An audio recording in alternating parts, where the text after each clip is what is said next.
3 days after the events of the first film, Billy Taggart assists his father in erecting scarecrows throughout the cornfield. When one of the scarecrows suddenly moves, he notices the talons on its feet and runs back towards the farm, yelling for help, only for the scarecrow to leap into the air and pounce on him. As his father, Jack Taggart, and his older brother, Jack Taggart Jr., rush to his aid, the scarecrow drags Billy through the field before sprouting wings and flying off into the sky as Jack and Jack Jr. watch helplessly. The following day, day 23, a school bus carrying a high school basketball team and cheerleaders back from the state championships suffers a blowout.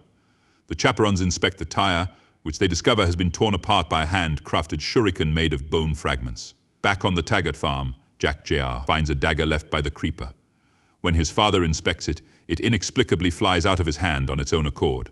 With the bus back on the road, Minxie has a vision of Dari Jenner, the creeper's victim from the first film, as well as Billy Taggart, who both attempt to warn her of the creeper's presence. She then witnesses the creeper blow out another tire, leaving them stranded alongside the road. They manage to flag down a passing car, whose occupants promise to notify the authorities. As the head coach, Charlie Hanna, lays flares across the road, the creeper quickly swoops down and grabs him, flying off unnoticed. The bus driver, Betty Borman, becomes worried when she pulls another shuriken out of the tire, which has Dari's belly button in the center, and orders everyone back on the bus, before the creeper swoops down and flies off with her as well. When the assistant coach, Dwayne Barnes, returns to the bus, he asks the students what they saw before being grabbed by the creeper, and the teammates frantically attempt to save him, but to no avail. After hearing police reports on 2 abductions on East 9, Jack SR and Jack JR go to investigate. On the bus, Scotty debates with the others on whether they should leave the bus or not, resulting in an argument with teammate Deondra Double D Davis. The creeper returns to the bus to pick out its targets and manages to jam the doors. After the creeper leaves, Minxie passes out and has another vision in which Dari warns her that every 23rd spring for 23 days, the creeper eats people before going back into hibernation.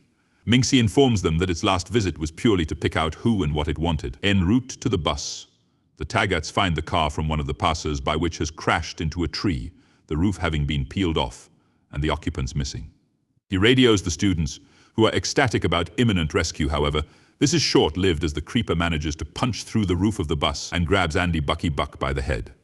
One of the students, Rhonda, impales the creeper through its eye with a metal pipe, and the creeper manages to pull it out, ripping off a portion of its head in the process. When the creeper tries to fly away, it falls back down, landing on the roof of the bus. The creeper is presumed dead, but it wraps one of its wings around Dante, decapitating him and consuming his head before flying off again. Scotty manages to pry the doors open, and conflict arises again when he suggests throwing its targets off the bus. The students use this opportunity to leave the bus, and the creeper returns and chases them across the field, striking Jake in the head with a shuriken and pinning Scotty to a tree with a dagger. Double D, Rhonda, and Izzy attempt to help Scotty, and they manage to free him seconds before the creeper grabs him and flies away. Bucky and 2 other students, Chelsea and Johnny, get back to the bus, but the creeper grabs Bucky by the head again. When Taggart arrives with Jack Jr. and Minxie, who they manage to find along the way, he spears the creeper using a homemade harpoon-like weapon he equipped his truck with.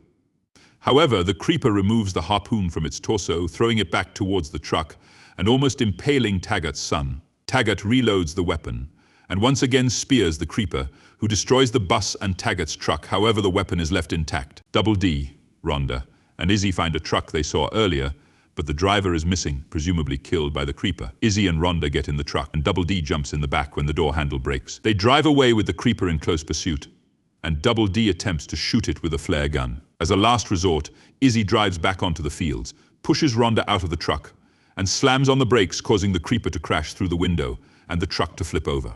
The truck explodes, and Double D, having an injured leg, attempts to crawl from the wounded creeper. The creeper pins D down, but before it can attack him, Taggart arrives, shooting it in the head with a harpoon. Taggart then repeatedly stabs it, and the creeper stares up at him in anger as its face closes. Minxie explains that it's not dead, it has only gone into hibernation for another 23 years. 23 years later, a group of teenagers drive to Taggart's farm, where the creeper is a sideshow attraction known as the Bat Out of Hell.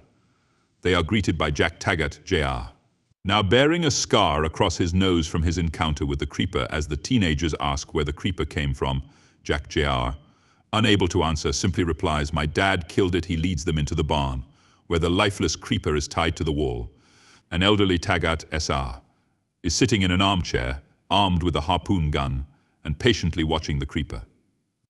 He warns the teenagers not to touch the decaying corpse, and when asked if he's waiting for something, Taggart looks up at the creeper and says, "About 3 more days, give or take a day or two."